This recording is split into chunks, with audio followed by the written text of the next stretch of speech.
Today is the first day the students are going to be competing against each other. Now, since it's still early in the process, the competition is going to be pretty simple, but the winner today is going to receive a Yeti bowl from our friends over at BarkBox. I'm excited to see how each student performs today, as well as their adorable puppies.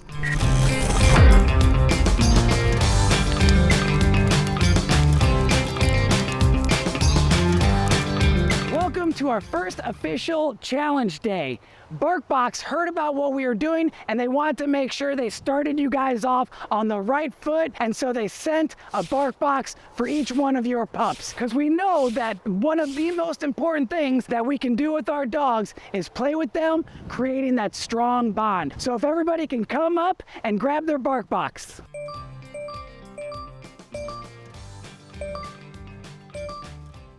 After we do the competition, we're gonna work on proper play with our dogs, because believe it or not, there is a technique when it comes to playing with our dogs. And we're gonna be using the toys that BarkBox has provided for us. They also have some awesome treats and chews for your dog. The winner of today's competition is going to be getting a BarkBox Yeti bowl. These things are awesome. They sent me one and I love it, so winner will be getting this. Today's challenge is going to be based on time and what we are able to accomplish within that time. It's a 30-second challenge. You're gonna come up with your dog and we're gonna see who can get their dog to do the most amount of behaviors within 30 seconds. Now, we know that dogs have to become generalized, meaning a sit directly in front of you to the dog is different than a sit and heel position, as well as center. So you can do, for example, sit down and stand in the center position, in the sit front position, and on the heel position, and that would count as 9 different behaviors. Actually 12, because you have the sit front, the center, and the heel. You can do the place ball, the climb command, spin, whatever you can think of within that 30 seconds. I'm looking for the completion of the behavior. You're only using luring, praise, and markers. So for the down, if your pup's elbows don't touch,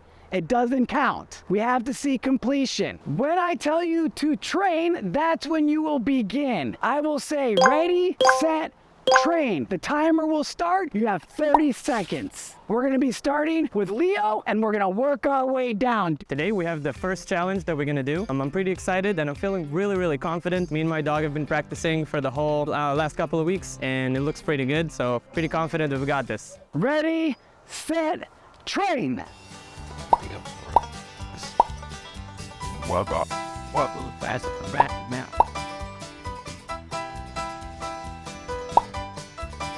Looking good, looking good. Those are really cutting. 10 seconds.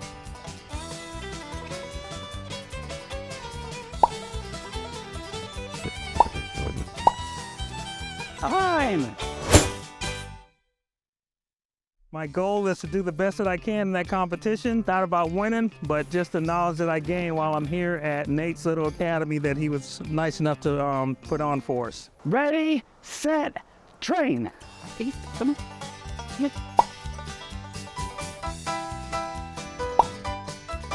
Hey, good job. Very nice. I think you're at 4. Up.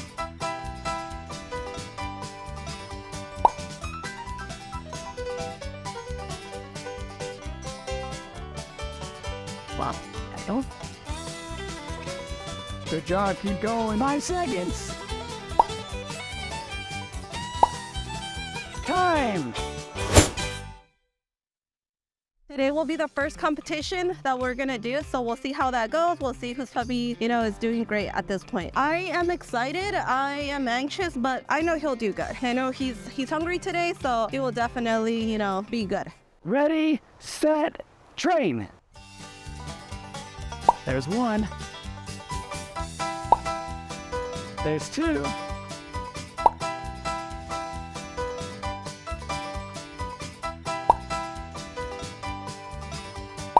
All right. You already did climb. Oh, sorry. Nope. You can redo the sit down and stand in different positions. 4. Maybe. 2. Time. super excited about the competition today. Luring is one of the basics, but it's surprisingly challenging. I've had my dog a few days, so we'll see how everything goes. I'm trying to keep it fun just because I can't put a lot of pressure on my dog because really the pressure's on me. Ready, set, train. Well, be good. Walking backwards. That's 4. I don't know, she laid down there.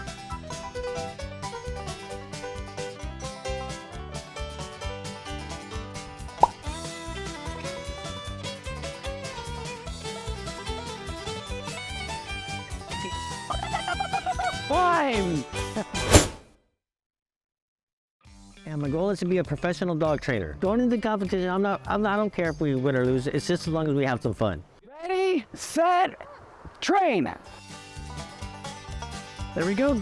Oh no! Did we get one? There we go, we got one. Nice, woo! Got them all for that too. There we go, there we go. All right, almost 2.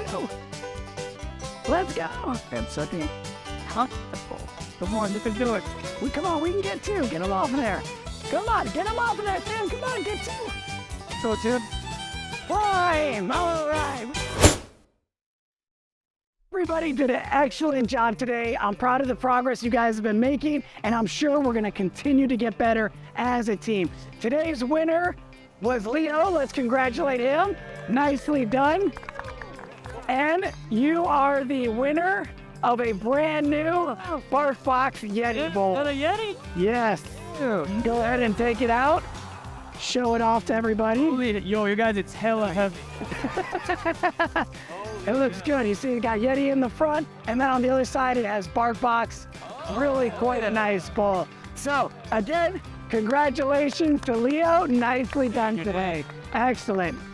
Now that we're done with the little competition, we're gonna start playing with our puppies. So get your pups ready for play. What we're going to be doing now is going over some basic play with our dogs. Now, what can we use to get a dog to want to play? We know our dogs have different types of drives. Food drive, play drive, prey drive. We can utilize these drives to help get them to play the way that we want during obedience, which is going to be important for all of you since you want to do advanced level competition style obedience. Now, what things must your dog know if you want to use toys for obedience? What? Fun? Fun? Well, we want them to enjoy it, right? Of course. Well, what else?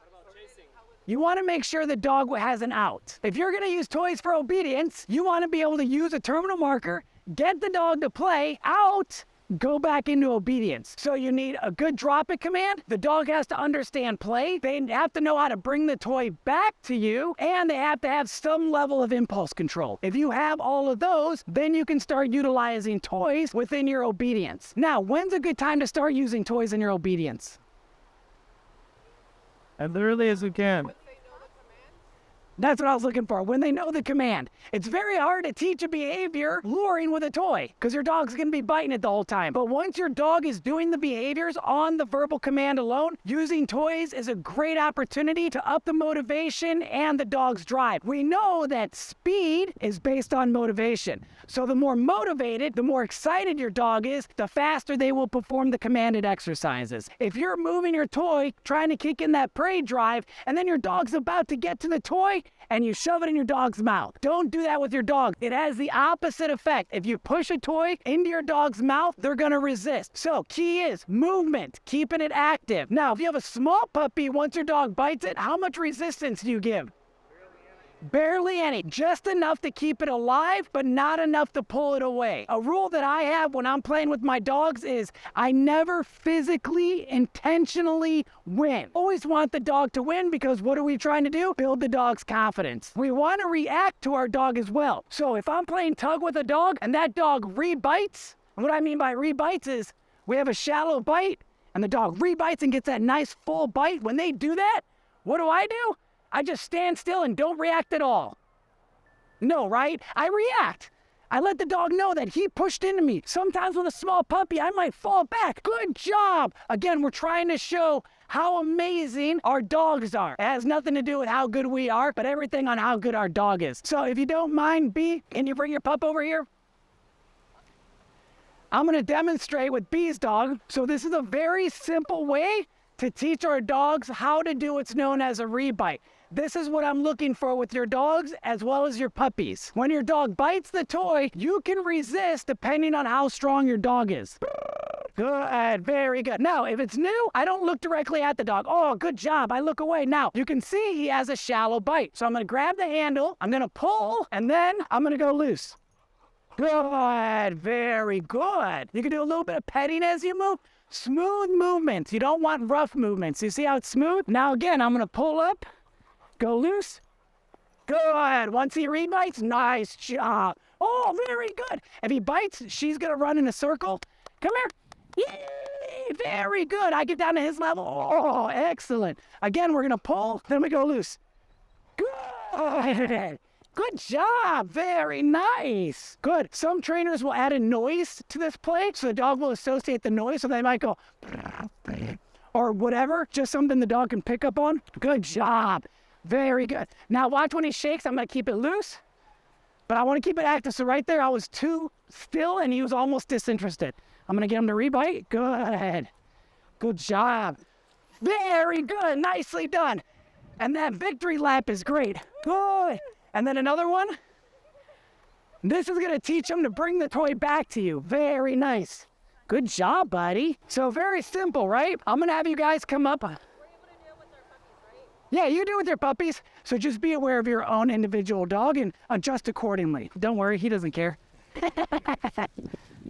Very good, nice. That's good play. I like it. Good. Once he bites it, we want to put a little bit of resistance, but not enough to pull. Good, and let him win.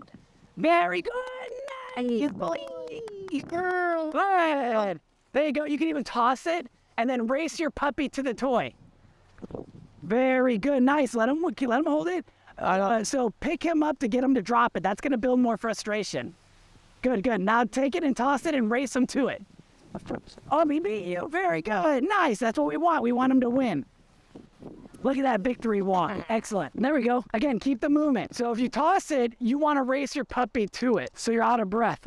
There we go. And then pick it up and toss it again. And you can talk. So a lot of you guys are either you're afraid to make noise or you just are not confident enough yet. Okay, my question is, so if we're not engaging with our dogs, our puppies, in reference to the toys and playing with them, should those toys be allowed to be like thrown away around on the floor in the house? That's an excellent question, and that matters when we're still within the imprinting stage. So if you're building and developing your dog's toy drive, yes, you want to put the toys off to the side, and they only come out when you're playing and working with your dog. However, if your dog is past the imprinting, they already have a really, really high toy drive, then it probably won't have an impact. I have toys scattered everywhere. My dogs play with them whenever they want, but if I pick it up, it's still more fun with me. But that's because of what we did during the imprinting stage, which was not letting them have it unless they were playing with me. So does that answer your question? Yes, definitely. Definitely. That was a good question, though. you. I'm glad you brought that up, though. How would you differentiate chew toys versus like interactive toys? Okay, good question. So a chew toy like Just Give something me an to keep them example. busy? yeah, if it's just like a on the nylon chewing on, or- because it's a different applications, and since you wouldn't be using a chew toy for play, that would be completely fine, especially if you're satisfying that puppies need to chew when they're going through that teething phase, or just to keep your dog entertained when you're not training. So they're different, and the dogs see them as different things. Okay. So another great question.